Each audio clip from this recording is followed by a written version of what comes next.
England, जिसने कभी आधी दुनिया पर राज किया था, आज वो खुद अपने ही घर में घुटनों पर आ चुका है। वजह डेमोग्राफी।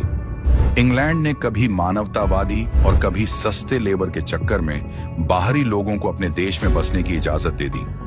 युद्ध किए बिना, बंदूक उठाए बिना अब एक पूरी आबादी ने इस देश को अपने कब्जे में ले लिया। जो कभी शरणार्थी बनकर आए थे, आज सत्ता के केंद्र में हैं और असली इंग्लिश नागरिक, उनका अस्तित्व ही संकट में आ चुका है।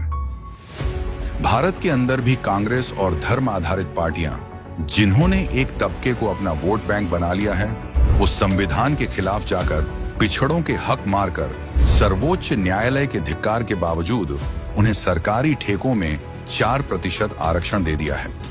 ऐसी दिलदारी तो उन्होंने और किसी भी समुदाय के प्रति नहीं दिखाई। इस फैसले से बहुत सारे लोग कन्वर्ट होने के लिए प्रेरित हो सकते हैं।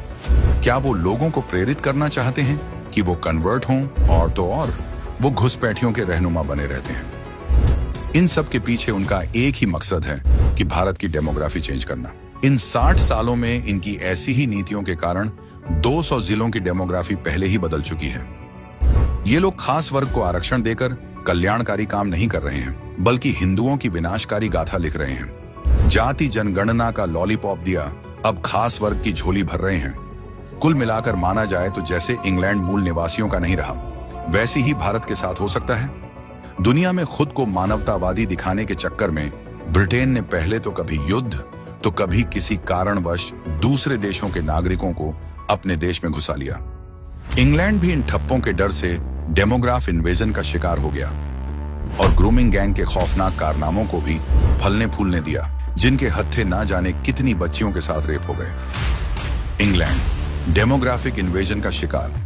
आंकड़ों के मुताबिक इंग्लैंड और वेल्स में ईसाइयों की आबादी 2011 में जो 60% थी, वो पहली बार 13% गिरकर 46% रह गई है। कुछ इलाकों में तो वे अब अल्पसंख्यक बन चुके हैं। वहीं अल्पसंख्यक समुदाय की आबादी थी 4.9 से बढ़कर 6.5% हो गई है। प्रवासन का असर। इंग्लैंड की आबादी भारी प्रवासियों के कारण इतनी तेजी से बढ़ी रही है कि उसके जो असली नागरिक हैं, वो अपने ही मुल्क के अंदर माइनॉरिटी में तब्दील हो सकते हैं। सिर्फ 2023 में ही करीब 6,07,000 लोग इंग्लैंड में आकर बसे, जिसमें से ज्यादातर लोग अल्पसंख्यक समुदाय से ताल्लुक रखते हैं। माइग्रेशन ने इसे एक ग्लोबल विलेज बना दिया है। पिछले कुछ सालों के अंदर इंग्लैंड की सांस्कृतिक पहचान वो गुम होती जा रही है, या उसे बदलने की जो कोशिश है वो साफ साफ दिखाई पड़ रही है। हाल ही में लंदन के सबसे पहले क्रिकेट स्टेडियम में इफ्तार पार्टी की गई। आपको क्या लगता है कि ये महज एक धार्मिक आयोजन था, या अंग्रेजों के लिए संदेश कि हम अब यहाँ के मालिक हैं? अब तो लंदन पुलिस भी इफ्तार का आयोजन कर रही है। राजा रानी का ऐतिहासिक रॉयल निवास विंडसर कैसल में भी रमजान की दावतें हो रही हैं। ब्रिटेन के राजा को चर्च ऑफ इंग्लैंड का संरक्षक माना जाता है, वो भी इस डेमोग्राफी चेंज को काबू नहीं कर पा रहे हैं। ये कहानी सिर्फ इंग्लैंड के डेमोग्राफिक आत्मसमर्पण की नहीं है, बल्कि भारत के लिए भी बड़ी चेतावनी है, जिससे हमें सबक लेना चाहिए। 1990 में कश्मीर से हिंदुओं को इसी तरह उखाड़ फेंक दिया गया था, और आज इंग्लैंड में मूल निवासी डर कर रह रहे हैं। और यहाँ भारत में सेक्युलर का चोला पहनकर कुछ राजनीतिक पार्टियां गंगा जमुनी तहजीब का नाम देकर इसी मॉडल को लागू करने की कोशिश कर रहे हैं।